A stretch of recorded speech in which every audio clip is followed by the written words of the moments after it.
Interesting. You just mentioned your semi-final speech. Mm-hmm. Not good enough. I watched that speech so many times. I encourage our viewers to go and watch that speech.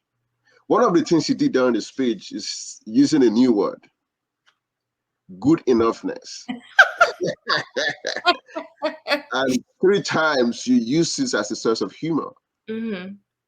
And almost every time you got a reaction from the audience. My question is, how did you come about that? And also, how is Cliff doing? That's good.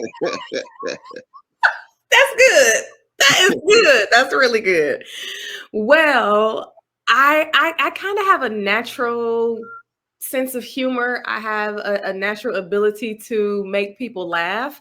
And just from watching different comedies, different sitcoms, watching stand-up comedians, I've developed an understanding of what's going to be funny and what's not going to be funny. Good enoughness, a lot of people, I knew that they were going to question that. What is that really a word?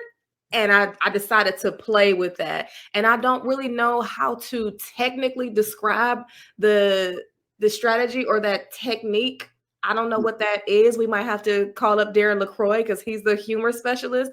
Yeah. But I guess it was catching people off guard, or maybe taking advantage of the fact that I knew that they were going to say this is not a word and kind of forcing it on them. I don't know if this is called forceful humor. I'm not sure, but that's kind of why I went with that, because I knew it was going to be funny. And I knew that if I continued to say it, it was going to leave a lasting impact, that people were going to memorize it. As far as Cliff, he's doing very well. He is exploring many. He's always been an ambitious person.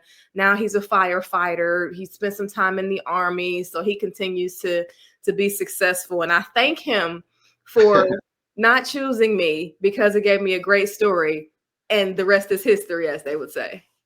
Wow, thank you. Thank you for sharing that. I really enjoyed those speeches. So that's the speech that got you from the club level all the way to semifinals. Wow, that's something to learn from. You just mentioned something very interesting, that humor. Humor is part of what I personally is trying to learn. And you mentioned humor coach in your book. Mm-hmm. And part of it, of course, is timing and also pausing. Is there any experience you would like to share around that for people who are actually considering using that in their speeches? It's hard for me to explain certain things that come naturally to me, because I don't have a formula. I don't have a format. It was nothing that I learned in class. I didn't take any improv courses. I haven't read a bunch of books on humor. It's just something that comes naturally for me.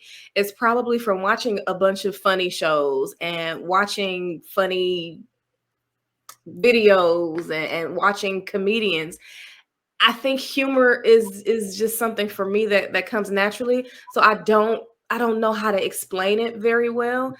But again, I'm going to bounce back to Darren LaCroix. If you want to learn the techniques of humor, if you want to learn how to be funny, if you want to learn more about these different types of humor, oh, he has courses, he has videos, he has podcasts that really break down what is humor, what does it mean to be funny, what do you need to do to be funny, can you be funny by incorporating more pauses, do you want to actually tell a joke?